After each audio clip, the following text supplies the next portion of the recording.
कभी कभी प्यार किसी मंदिर में नहीं, किसी मुरझाए खेत के बीच पलता है। और कभी कभी किस्मत किसी तूफान से नहीं, किसी अपने की चुप्पी से उजड़ जाती है। ये कहानी है पयाग और रुकमिन की, जो टूटे भी तो खनके नहीं, बस बिखर गए। नमस्कार दोस्तों, मैं हूँ कंचन और आप सब देख रहे हैं कहानी कंचन की, जहाँ कहानियाँ सिर्फ सुनी नहीं जाती, महसूस की जाती है। अगर आप भी उन लोगों में हैं जिन्हें कहानियाँ दिल के किसी कोने में ले जाकर चुपचाप बिठा देती हैं, तो चैनल को सब्सक्राइब जरूर करें, बेल आइकन दबाएं, ताकि हर कहानी आपके दिल तक सबसे पहले पहुँचे। भीरवा गाँव की वो सुबह किसी सामान्य दिन जैसी ही थी, लेकिन हवा में आज कुछ अलग था। मिट्टी की महक कुछ ज्यादा भीगी हुई और पेड़ों की छाया कुछ ज्यादा चुप थी। पयाग एक सीधा साधा किसान, न ज्यादा बोलने वाला, न शिकायत करने वाला। उसकी दिनचर्या इतनी सादी थी कि लगता था जैसे वो आदमी नहीं, कोई आदत है। सुबह से हल चलाते चलाते उसके कंधे झुक गए थे, लेकिन आंखें अभी भी किसी उम्मीद की ओर टिकी थी। वो उम्मीद थी रुकमिन। रुकमिन न तो बहुत बोलती थी, न ही किसी से कभी आंख मिलाकर अपने मन की कहती थी, लेकिन उसकी चुप्पी में जैसे सारा संसार बोलता था। उसकी पायल की आवाज जैसे सूने खेतों में गीत गाती थी, और उसकी मुस्कान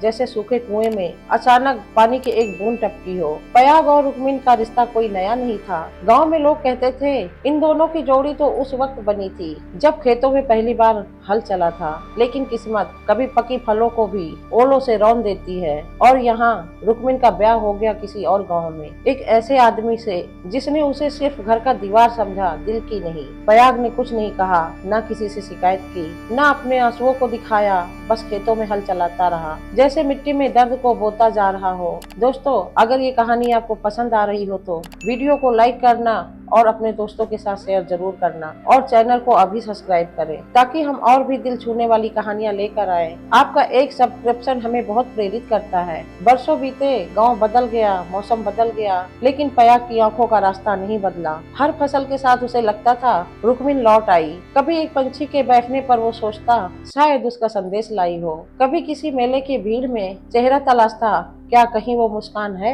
जो अब भी दिल में जिंदा है। फिर एक दिन गांव में एक खबरी औरत ने कहा, सुनो, रुकमिन लौट आई है, अकेली है, विधवा हो गई है। वो शब्द पयाग के सीने में पत्थर बनकर धंसे। रुकमिन लौट आई थी, लेकिन टूटी हुई, थकी हुई, जैसे कोई पेड़ जिसकी जड़ें अब भी गीली हो, लेकिन शाखाएं सूख चुकी हो। पयाग उसे देखने नहीं गया, क्योंकि उसे डर था अगर वो आंखों से उसे देखेगा तो दिल की दीवार गिर जाएगी, तो उसका दर्द जो अब तक खेतों में दबा हुआ था फूट पड़ेगा। लेकिन गांव छोटा था, एक दिन आमने सामने तो होना तय था, और हुआ भी। एक सुबह गांव के कुएं पर रुकमिन पानी भर रही थी। पयाग वहीं आया। उसकी आंखें कांपी, लेकिन उसने कुछ नहीं कहा। रुकमिन ने देखा, लेकिन चुपचाप अपनी बाल्टी खींच ली। वो क्षण न शब्द थे, न शिकवे थे, सिर्फ एक नजाकत थी, और कोई टूटा हुआ सपना दोबारा अपनी किरंचे समेट रहा हो। उस दिन के बाद पयाग ने खेत जाना छोड़ दिया, और रुकमिन रोज पयाग के आंगन के सामने से चुपचाप गुजरती थी। गांव वालों ने बहुत बातें बनाई, कभी मजाक उड़ाया, कभी ताने मारे, लेकिन पयाग और रुकमिन